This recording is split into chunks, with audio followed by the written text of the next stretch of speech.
like I was saying earlier, I really feel like I opened Pandora's box with this one. Looking into the solar plexus chakra, getting into understanding power, powerlessness, esteem, self-confidence, and all the things that are about the solar plexus chakra. There's just so much. And the more that I was diving in, the bigger it was getting. And it was just, it's massive. So for each of the chakras I've been moving through, I've been talking about four things. The first thing is like, what does it look like when this chakra center is balanced within ourselves and we're healthy in the world and we're feeling good? What does it look like when this is imbalanced? What types of imbalances are there? And what are those, how do those show up physically, mentally, emotionally? And then what are the needs underneath of the chakra? As long as we connect to what the needs are, we can start to meet those needs and really get into a space where we come more into balance. And then what can we do about it? What can we do to help ourselves? If we see that we are resonating more with the descriptions of what's imbalanced, and what can we do to get more imbalance within ourselves? So that's kind of what I'm going to be talking about moving through.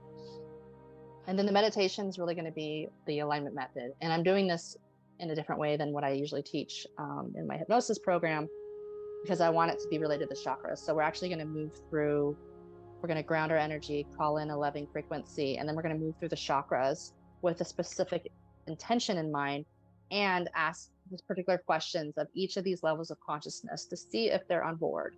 And the hopes is to reveal if there is an element of ourselves that is having difficulty with being 100% on board. And the best kind of topic to choose is something that you feel really divided on, something that you feel like is difficult or hard to make change in your life, that just seems kind of stuck.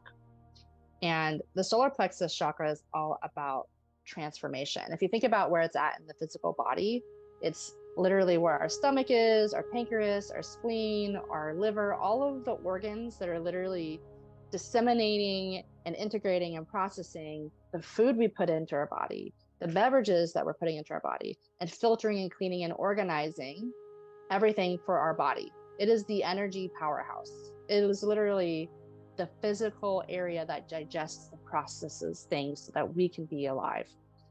It's the same thing, the analogy for energy in our lives. So this is where we're really like digesting and processing our life experiences.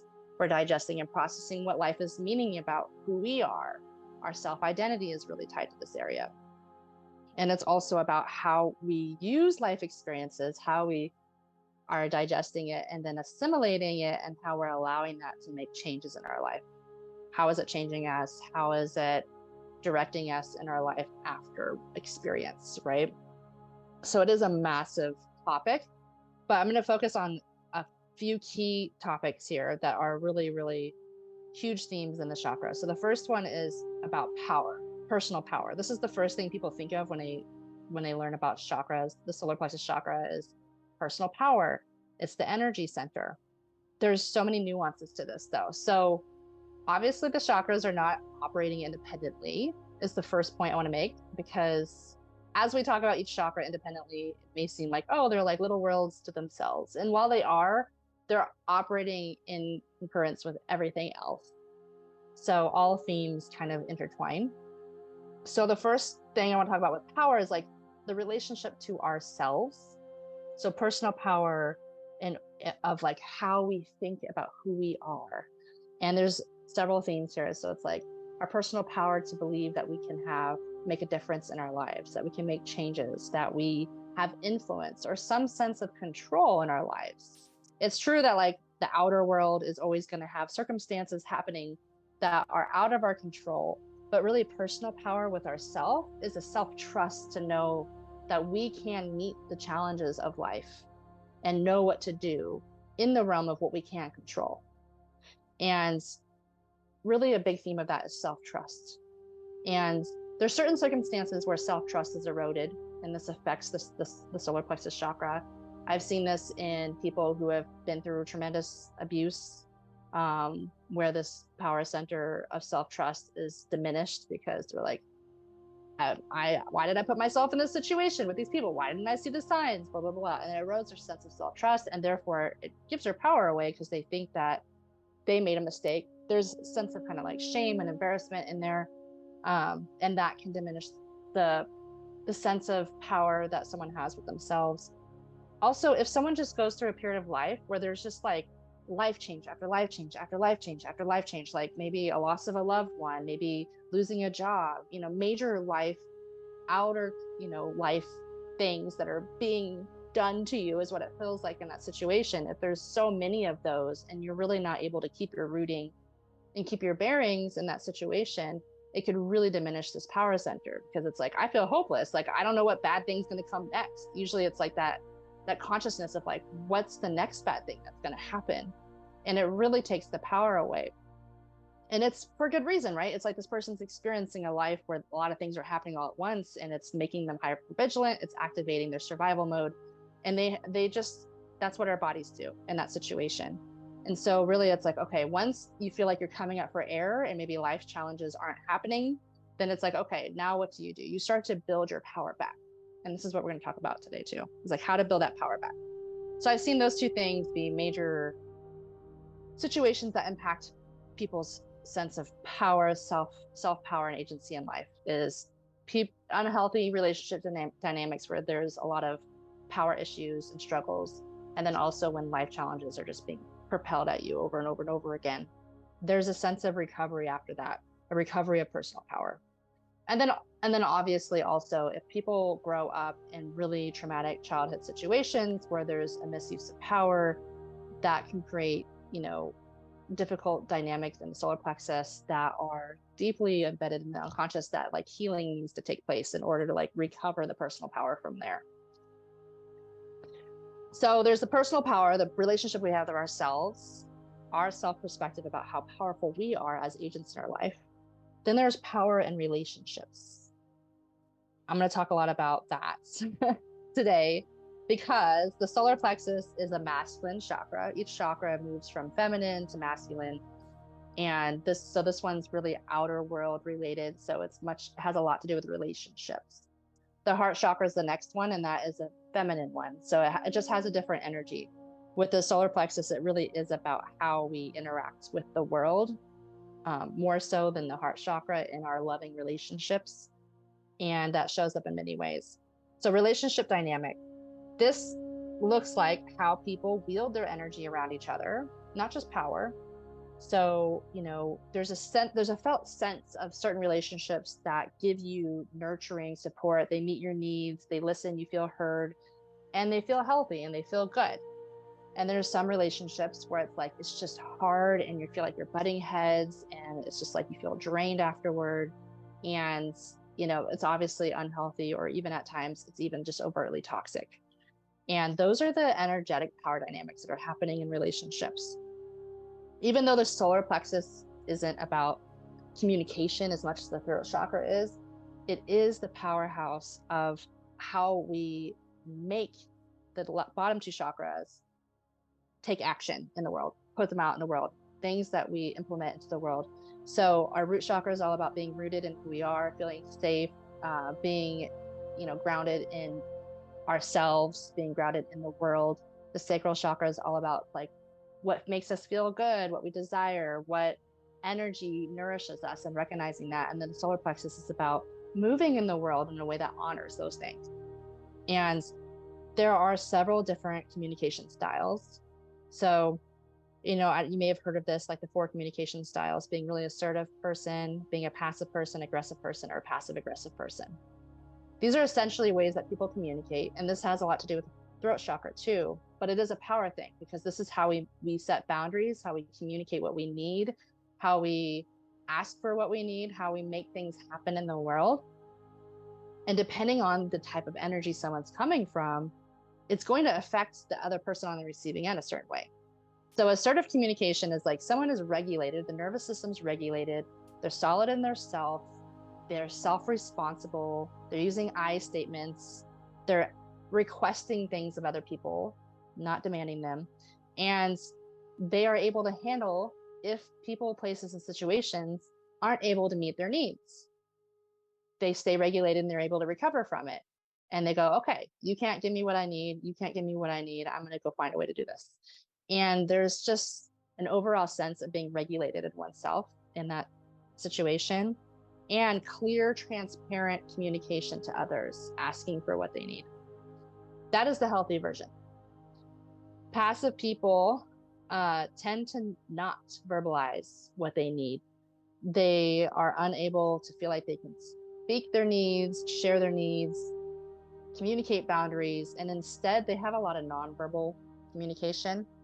And it's really interesting. A lot of them will be like, they should just know what I want. They should be able to read my mind. Like passive people almost like expect that everyone should just like maybe, read their energy and know what they want and like respond to that without them ever having to verbalize it. The problem with that is that they can become really resentful because they're not getting their needs met. They can become unhappy, imbalanced because they're not doing what they need to take care of themselves. They're not doing what they need to meet their desires, and they're not really connected to people. They're not being connected in a clear way. And so they're trying to meet their needs through having other people read their body language, which is not a very effective way of communicating. Aggressive people are often very dysregulated when they're communicating their needs. They're coming from a place of power over people, often trying to get what they need by demanding, belittling, bullying, attacking, blaming, accusing, manipulating, guilt tripping. And their overall sense of trying to meet their need is through control and force. And this is actually really effective. You can see it in the world today. They've done studies about CEOs and how they have these qualities. It's almost like certain industries favor people who are more aggressive in their communication because they come off as really confident and self-assured, and they are saying what they want and need. They are communicating. They're just doing it in a really unhealthy way. And it is really the aggressive communicating styles that are often the people who are causing the trauma for other people who are on the receiving end of it. So they are the abusers because they're abusing power. They're abusing their voice. They're abusing their communication style. It's while they may be getting what they want, so they believe it's working, and so they just keep doing it. Other people are being harmed in the way. And then there's passive aggressive, where it's kind of like passive and aggressive combined, where they're sarcastic. They use indirect communication of needs, underhanded comments. There's a lot of body language, but they're like actions, like what they're saying and how they're really feeling don't align. It's very confusing. So the words don't match what they're really like feeling and like how they're acting. They often want to deny issues and avoid confrontation, and that's why they don't speak directly about things. And they're avoiding intimacy and being seen, really. And so they're seeking to get their needs met through indirect communication tactics, which are just often on the receiving end of that is extremely confusing. And they often feel resentful too and frustrated because they're not getting their needs met. So these are just like really important things to think about when you think about relationships. If you feel drained, if you feel confused, if you feel like, what the hell just happened? Think about the way the person's communicating. People who are passive aggressive are going to exert a lot of energy at us trying to be in relationship with them because we're doing the work to meet their needs. We're doing the work to try to figure them out. Or with the aggressive situation, it's like we may buckle and give up our boundaries and our needs just to keep the peace because we don't want to be up on the receiving end of the wrath. I don't even know how many jobs I've had where it's like there has been a boss who was just very aggressive and everyone just does what they say because they don't be like the focus of that aggressive person that day. And it's like a survival thing, but it's like they actually are in control of everybody because of this aggressive tactic. But it's extremely draining because your nervous system is like activated. You're in survival mode. You are trying to avoid pain and hurt. So there's these power dynamics with ourselves, and there's power dynamics with like how are we in relationship with people? How are we cooperating? In some sense, not cooperating, like trying to have power over other people. And then our experiences of those things affects our power relationship with ourselves. So it's like kind of this feeding loop that happens. And all of that affects the second theme, which is our level of self-confidence and self-esteem. This goes beyond relationships though. Our level of self-confidence and self-esteem can be about how our relationships are feeding into the idea of our confidence and self-esteem, but also it's like, are we actually surviving and adapting to life events happening to us too? It says a lot about how we feel about ourselves. So if, like I said, in the situation where someone's having a lot of life-changing events happening to them all at once that are like outside of their control, that can create a complete lack of self-confidence. Like, no matter what I do, all these bad things are happening, right? It gets into a sense of powerlessness and hopelessness, and it can just like suck that power center dry, which takes the energy away. So now all of a sudden they're not enjoying life as much. They don't have the energy and ambition to do things they want to do anymore. It's like it just kind of robs them of their energy. They're not necessarily giving their power away in that situation. It's more like situations have created this relationship with themselves. And then also because of like lots of like things happening to them that maybe they don't want to have happen to them, it can really damage the self-esteem and self-confidence. So the opposite of that is like if someone is kind of on top of life and they see a direct correlation of evidence that what I want to have happen and my actions that I'm taking are making these things happen, it reinforces a sense of self-esteem and self-confidence that I do have control, I do have self-agency, I do make an impact, I know I can take on life, I know I can meet the needs and demands of life. And there's a certain level of resiliency that's built up with that. So those are like life situations really affect this power center too, and how we make meaning of those situations about who we are and our capability. And again, this comes down to self-trust. It's a huge, huge piece. The third thing is like creating change in our life, feeling a self-confidence and self-esteem about us being able to decide something and then make it happen. So there's energetics behind this though. Anytime someone's trying to make a new leap, a new change, something, change a habit, change a relationship, change careers, make a move, whatever that is, it takes a lot of energy at first to get that ball rolling. The inertia to get it going requires a lot of energy and motivation. Because oftentimes we are trying to make something happen and we're not seeing evidence of success yet. But like if we quit, we're never going to have success. So it requires a certain amount of determination and persistence to keep that ball rolling. And then the way energy works is like once we've really dedicated ourselves to create that change, to make that thing happen with our energy, with our reserves, then it gets to a breaking point, a tipping point, where it starts to self-generate and roll on its own. And then we just have to expend less energy just to maintain it, to keep going. But if we completely drop the ball, if we completely neglect it, if we quit before it's even able to happen fully, we're going to have these beliefs that like we can't make change in our lives. So there is a certain amount of determination and persistence and repetitiveness that's required as far as like us being self-agents in our life to make change. And also I want to honor the fact that in the process of life, initiating events are happening. Oftentimes people are in the processing of something and they're very frustrated because they're not at the finish line yet, but they're still digesting the situation. They're still digesting, they're still learning something. They're still building the skills or the mindset that they need in order to get to the finish line. And it's one of those things where it's like, we're in the physical reality and there's a certain amount of time that needs to be allotted. And so patience is a huge theme here. It's like having the patience and the persistence while you're trying to make this change happen. But yeah, if we're consistent, we're repetitive, and we're diligent, ultimately, I believe we can change anything in our lives. As long as it's not something that we're trying to like change or control outside of us, right? Something that we have personal autonomy and control over in our personal lives, I do believe it's possible.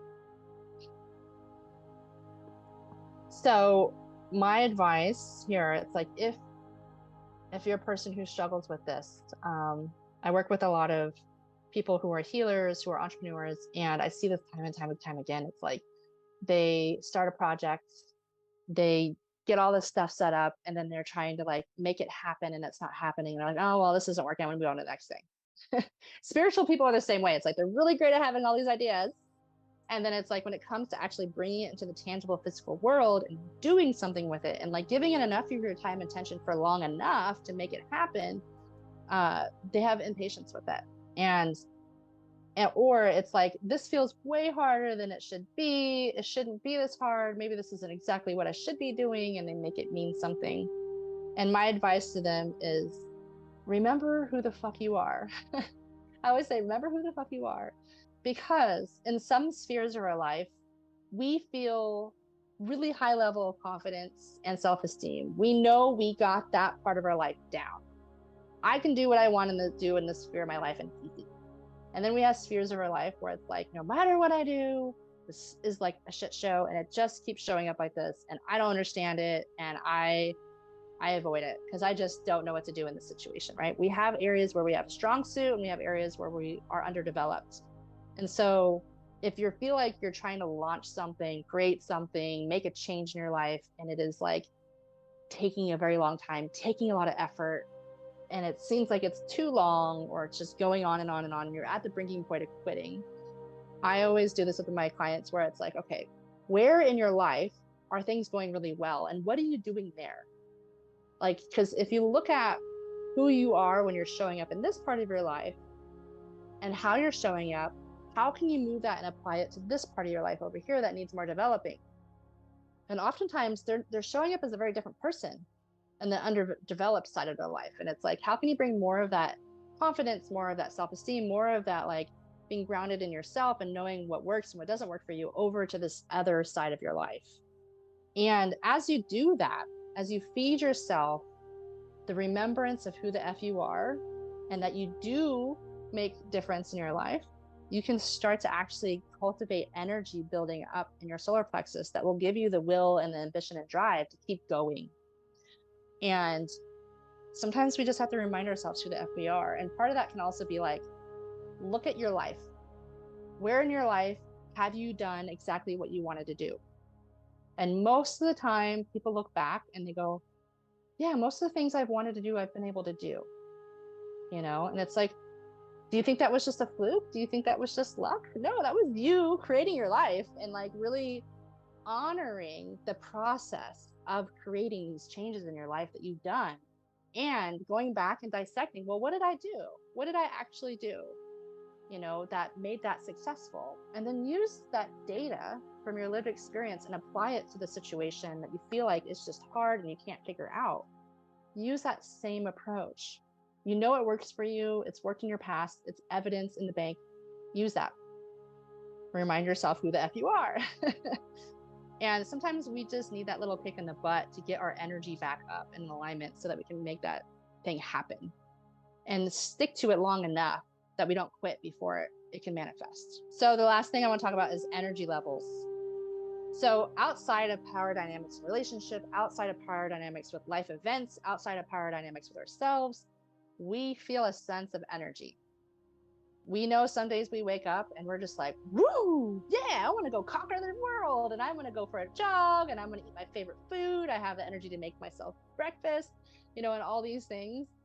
And we have energy. And some days we wake up and we're like, oh my God, I just want to go back to sleep. I don't want to do anything today. And it's because we're in the physical reality. It's cyclical. We are, especially women, we're even more cyclical than men, like our hormone levels and the monthlies. It's like, we need to honor that we're not going to show up the same person every single day and honor that and work with what we got.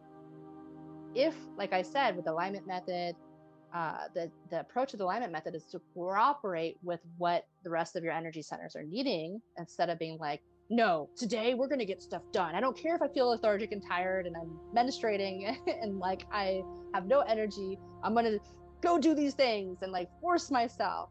Well, I can say that if you do that, the efficiency of what you do, the quality of what you do is not going to be very good. And I know this really well as an entrepreneur. It's like I work on my own timeline. It's very different than when you have a job and you have to show up and work every day. You have to motivate yourself. And what I've seen with successful entrepreneurs, people that I work with too, is that they honor that. They honor the energy level. They go, okay, like lethargic Christine is here today. What can we do today with her. It's like if I were to be my own boss and I understand my capacity today is much lower than normal, what is a good assignment to give myself? Versus, no, you need to meet, A through Z, which is what you thought you do yesterday when you were feeling great. You know what I mean? And be really realistic about it. And also know that we can actually self-generate our energy. So even if we wake up and we're really lethargic and really tired, or we're feeling off, who knows, maybe it's an astrological thing, maybe it's because you're recovering from a cold, maybe it's because, a number of things. You can actually self-generate your energy. There's all kinds of really beautiful exercises. You can use meditation.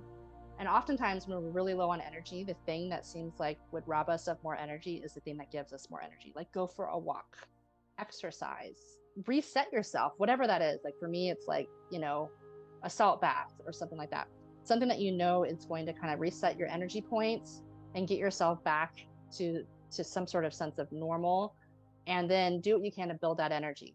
And if that still fails, honor the fact that you just don't have the energy to do all the things you wanted to do that day, and just do what you can and be gentle on yourself. But we do have power to generate our own energy. There is certain energetic practices of breathing, of visualization, where people actually like expand this energy center outward. And I have practiced it myself, and I do feel a difference. I feel a difference in the amount of energy at my disposal by doing that. That's why I like the whole theory of yoga. It's like you're stretching your body, you're controlling your breath, you're bringing in pranic energy, you're nourishing yourself. And afterward, you may feel really tired and relaxed, but you actually have more energy afterward. So knowing that there are things at your disposal to build the energy up when you need it, but also honoring that we're human and we have ups and downs, and forcing and trying to control that energy level in unhealthy ways is never good. I actually see that it does damage. It's like, I've had this experience myself. I've seen it in people too, where they have a job that's very draining.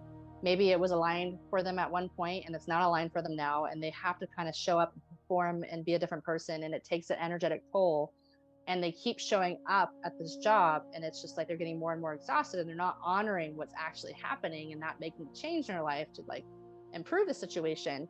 And then they completely burn out, or they get some sort of health condition or issue. That definitely happened to me. I was not listening to the signs. I was telling myself, but this is the job I'm supposed to have. This is what I'm supposed to be doing. And not really like allowing all the chakras to kind of come into alignment and give me divine inspiration about what is possible and what I could do in that situation. I have a lot of stories of me being spiritually like cornered to be like, you have to do this thing now. There's no other option. She's finally going to listen. It's so funny and not funny at the same time, because it usually ends in lots of pain.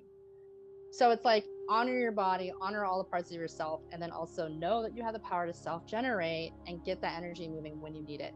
Like for me, depending on the task, like let's say it's a creative task, I want to write or I want to create some content or something. It's like, I know the things that I need to do to get myself there. And usually there's some physical body movement. Usually there's some form of relaxation and silence that needs to happen. And that creates a container where like I well up with energy and insights and ideas, and then I have all the stuff to work with. It's like, learn your process. What is your process that helps you create that momentum to the thing that you want to do? And then acknowledging that as far as our energy goes, there's sayings, which I'm probably going to say wrong about this. It's like, where your attention goes, energy flows. I think that's how it goes. And it's true.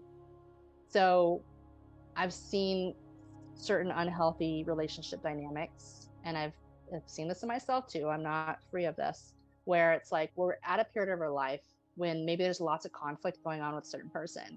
We wake up and we're thinking about that person. We go to sleep and we're worried about that person, right? Our energy is, and our attention is actually on this other person. We're giving our energy, we're giving our power away because of something that is unresolved, or it's creating anxiety in us, and it's taking our energy away. And so part of our power is pulling that energy back into ourselves time and time again throughout the day. If we notice that we're putting our energy somewhere else, outside of what we're doing, outside of something that we're trying to do for ourselves, outside of someone or something that's not even there, the power is bringing our attention and our focus back to the matter at hand, the present moment. And when you really manifest the ability to hone your focus, like razor focus, this is what meditation helps to do too, is like you get really good sense of controlling your focus and your intention. You all of a sudden have all this energy at your disposal when you are severely present with something that you're working on. You have that intense focus. Or there's a sense of timelessness about it, right? It's like you're not even like intently focused. It's just like you lose yourself in a task that is like so enjoyable that you move through it with ease. Those are signs that you are moving and using your energy in a healthy way. So again, this is a muscle that you can practice. Practice focusing your attention, practice focusing your focus, and directing your energy to what you consciously want to be directing your energy to. There's all sorts of situations where we are unconsciously like shooting our energy out. Our power is going away from us. And there's a whole like shamanic theory about that. If you've ever heard about soul loss and soul retrieval, it's like past life events that have happened that we never went back to and fully digested or processed, or life events that are completely unresolved with certain people. It's like part of our energy is still there, seeking resolution, seeking some sort of completion. And that's what healing is. Healing is doing that work so that our energy isn't dispersed everywhere and it's here now with us today. And we're really at a place where it's like we're not giving any of our energy to past situations. And the same thing goes with worry, like future projections of our energy. It's like, but what if it doesn't turn out? What if this? What if this? And we're like really worried and anxious, especially for the person who's had a lot of life situations happen to them that would be expected, that they would be anticipating the next bad thing. That's giving power away also. And it robs us of our vitality and our energy that we have to give in the given moment. And so it's just really, really important to have that mindfulness and awareness of where your energy and your attention specifically is going. So when we are in balance with this solar plexus, when we are in our power, when we are focusing our attention and our awareness where we want it, and we are feeling like we have a sense of balance of power in our lives with ourselves and others, we feel effective. We feel like we're supported because we're communicating clearly, we're getting our needs met. There's harmony and a sense of ease in our life when this is really going well for us. And that equals a strong sense of confidence, a strong sense of self-esteem, that we are both agents in our lives, and also we get to relish in the benefits of what we're creating, and we're fully engaged and happy and fulfilled in our life in that way. There's resiliency and trust, which are huge, knowing that no matter what life situations happen, that we're going to be able to meet the demands, meet the needs, and move through it because we have evidence of doing that in the past. We're able to go with the flow of life. There's a certain level of flexibility that is here. And even to things that are outside of our control, we trust that we can adapt and we can change. And that comes from evidence of it. That's also the other side of healing, is like growth. When we're putting our attention and our focus into growth, and we're putting ourselves in new situations and new circumstances, and we're doing new things, we give evidence to ourselves that like, look, we can succeed. We can make a difference. We can adapt. We can grow. We can be flexible. We can move with the flow of life. If something's not working out, I can change and adapt that, and you start to build evidence of that. And that's why focusing on growth and transformation fosters a certain amount of confidence in oneself. It's kind of inevitable. And then a healthy solar plexus chakra is you're able to like communicate with effectiveness with people. You're doing it in an assertive, healthy, self-responsible way where you are cooperating with the people around you. You are honoring their autonomy. You're honoring your autonomy. And there's a level of respect and harmony in relationships. You're able to prioritize yourself as much as you can prioritize other people's needs in the right balance and harmony. And because of all of these things, you're able to have a lot of energy at disposal. You have a certain level of charisma. You're able to move forward. You're able to face adversity and really make things happen for yourself. And there's a certain level of acceptance of what you are out of control of and what you are in control of, and really putting your attention and focus on what you can control only. And that's kind of like that future and past energy giving thing that I was talking about. So you really know what's in your control and you focus on that. So it's very efficient and strategic in the way that you're directing your energy. And they have a strong sense of who they are. Like self-identity is huge here. Some people say the ego consciousness is even stored here. I don't know about that, but we have a strong sense of who we are, of what we like, of what we don't like, of why we're here, of what our next decisions are. And all of that self-awareness, again, hones our attention and our focus to the things we want to give energy to. So there's no room for error of like leaking your energy out here or leaking your energy out here. And we're really concentrated. And this is huge. They aren't afraid to admit faults when they mess up, when they do something messed up or something doesn't turn out right. Instead of turning the hate at themselves or turning the hate at others and being frustrated and shameful and angry about it, they're able to take responsibility, get back up, and move forward without judgment of others or themselves, without any feelings of shame or embarrassment. It's like, I'm doing the best I can at every given moment, and this didn't turn out right. I'm gonna reassess what happened and move in the next direction and move on. It's really a growth-oriented mindset. So when our solar plexus is out of balance, there's all kinds of things that happen. Well, first, let me talk about what it feels like when the solar plexus is balanced. Is there's a sense of just confidence, of they radiate light. There's a sense of positivity and optimism too, because they have that confidence and esteem behind them. They feel like they make a difference, that they are accepted and that they belong, because there's effective communication with other people and those dynamics of power are equal in the relationships. They feel like they can face adversity, not just because they have confidence in themselves, because they have relationships with people that they cooperate with and they know they're supported, that they're not alone in their struggles.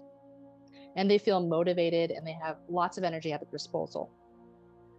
So when the needs of the solar plexus aren't met, it's a very different experience, right? It's like, depending on if it's life circumstances, if it's unhealthy power dynamics with relationships, if it's a lack of self-trust and the issue with your own self-perception, they can start to feel a sense of hopelessness, powerlessness, that they're ineffective at life, that they're unsupported, that they're unloved, that they are alone, they don't belong. Like these things are causing disconnection to other people, that life is happening to them. They lose the ability to see that they are a creative agent in their life, that they don't get to have their needs met. Maybe at some point, I know this is huge with childhood survivors of trauma, is that they put their needs aside just to keep harmony. And that's easy to keep doing that all the way into adulthood. And so at some level, they just may have a belief that they don't get to have their needs met. And there's so many problems that causes. And also they can be stuck in the victim mentality, where they lack complete confidence and self-esteem, and they're kind of like, woe is me, like, they blame the outer world for all of their life circumstances. It's not even just a lack of self-agency in life. It's like everything, like the world is in control of my destiny. I'm not in control of it at all. And all of that causes really low energy levels and really low drive in life. And also joy is sucked dry. It's like, there's nothing really to enjoy if you're just riding the life of suffering and that's your perspective. There's a pessimism here. There's a negativity, a focus on the negative in this kind of imbalanced way. And how this can show up physically is lack of energy. And also the solar plexus is associated with muscle. So like the power center, the power of our bodies. So we might have issues with muscles, cramps. Our muscles really express these issues with our solar plexus. And then also digestive issues. Remember, like I said, the solar plexus is here where the stomach is and all these organs that are digesting things. If you're having like acid reflux or stomach issues or liver issues, it could be a sign that this power center is out of balance as well. And then how this shows up mentally and emotionally is, like I said, lack of self-esteem, lack of self-confidence, feeling like giving up, depression, hopelessness, anxiety, powerlessness, shame, fear, guilt, and worry. A huge one is indecisiveness. I see this with clients. It's like if they're approaching a situation in their life that they feel really powerless about, or they don't have a lot of confidence in, they'll feel really undecided. Like, I don't know what I need to do. Like, it's almost like they lose who they are in the situation. And that's a sign that they're not really in their power. Because when you're in your power, you know what you want, you know what you need, and you know what you want to move to. So indecisiveness is huge. Part of that indecisiveness can also be from a lack of being connected with oneself, and also a fear of, if I decide what I really want to do, how are other people going to respond? Like if they're really focused on the way other people are going to feel or respond to that, it may stop them completely from deciding the things that are good for them. Other mental symptoms is like feeling really divided. It's like, again, it's part of that indecisiveness, but it's like you may be really decided on something and then feel divided about it on an unconscious level and not really understand it, not feeling really like in union with yourself and like 100% on board for things. Shame and self-hatred is huge. I see this with people who struggle with addiction, not really prioritizing their health, their wellness, not making decisions that they know would be good for them, and being stuck in that cycle of addiction. Oftentimes there's a lot of negative self-talk. There's a lot of lack of confidence, lack of feeling like they have agency in their life. And then also shame. Shame could be at the core of that too. It's like they're hiding from themselves. So much to say about that, but that's also a symptom of this. Also, fear of failure is huge in our culture. It's like we are stuck in stagnation and not moving toward the thing we want because we fear we're going to fail. And again, that comes to self-trust. It's like, do you trust, the divine insight that you've got the vision that this is possible? Do you trust that? Do you trust your ability to make those steps to that thing and make it happen? Do you trust that you know what's best for you? Do you trust that this is the thing that you need to do for yourself? There's so many layers of self-trust, and fear of failure. It's like all trust goes out the window. If we really were embodied and rooted and clear about what we desire, the root and sacral chakra, right? Then we would know what to do next. What is the thing that's best for us? We can always fear failure, but it wouldn't be enough to stop that person from going forward with the thing they know would be the best for them. Part of that fear of failure can be, again, oriented to the outer world. It's like, I'm going to lose the love from these people if I do this thing. If I succeeded at it or if I failed at it, I would lose love. That stops people in their tracks. Also, fear of loss of control. If I step to this thing that I want and I fail, like things will spiral out of control. Or there's even a felt sense of like, I'm not able to control circumstances enough to guarantee that I'm going to succeed. And so I'm just not even going to approach this thing. And that's giving power away too. Fear of being really intimate with people, really sharing your desires and your dreams with people. And there's reasons why some people abuse that and use it against you. But if you're holding all that inside yourself, it's like never really going to come fully out and manifest, because you got to share that with the world. You got to share that with people, invite people in to help you manifest that if that's what you want to do. There's fear of being authentic and intimate and being truly seen here. Fear of expressing oneself and their boundaries and their needs, again, for the same reasons of losing love, of losing approval, of losing likability, losing control of certain relationships. People who are in envy and resentment, often this has to do with the solar plexus. It has to do with like believing that like if you're envious, someone gets to have the things that you're never going to be able to have. And again, it's lack of self-trust and agency. Or resentment of like, you've been self-abandoning yourself and saying yes when you really need to say no, and you're building up resentment. You're like, I'm doing all these things for this person, and you're not really doing things for yourself. That builds a lot of resentment. This solar plexus gets affected when we suppress our emotions and our needs. So all of that builds up. It's like we're not really digesting life. We're not really participating in life. We're not really including ourselves in the creation of our lives. And all of that kind of gets stagnant, stuck, and it can cause all kinds of issues there. It's like stuffing our emotions down. And then just chronic stress and overwhelm can be a sign that you've been overworking your energy, forcing your energy, not honoring all of the rest of your body. And exhaustion and burnout are also symptoms of an overactive use of the solar plexus. If you're just like leading from the solar plexus and not really getting the other parts on board, it can really burn it out. So that's a lot of negative stuff. I feel like it's a lot of things. I'm sure all of us have felt some of this at one point or another. Maybe some points it was really loud and some points it wasn't. It all just depends on how you use your body. So I want to take us into an exercise, a meditation, where we're going to really focus on whatever the intention is that you had at the beginning. And we're going to ground our energy. We're going to call in a cleansing, loving energy. And then we're going to move up from the root to the crown. And I'm going to ask specific questions about your intention. And I do recommend that you have a notebook and a pen so you can jot down what you're getting. If you're able to stay in trance and do that at the same time. If not, you can just stay in trance and then journal it afterward. And the hopes of this is to get clear on like what parts of you are all on board, what parts of you are uncertain, maybe fearful or afraid or not trusting, and really revealing what it is that needs to shift in order for you to really be on board or be decided about the thing. And then at the end of that meditation, I'm going to just, while we're in the trance state, I'm going to read several solar plexus affirmations, which have to do with all the topics we just talked about, and really feeding us with that positive energy of like, what are the like I statements that someone says when they're really in their power? How are they really feeling, and cultivating that? That can be a powerful practice if you wake up on a low energy day and it's like you can go into meditation and say these affirmations and feel them in yourself and remind yourself who the F you are, like I always say, and cultivate that energy from the inside out, because we can self-generate.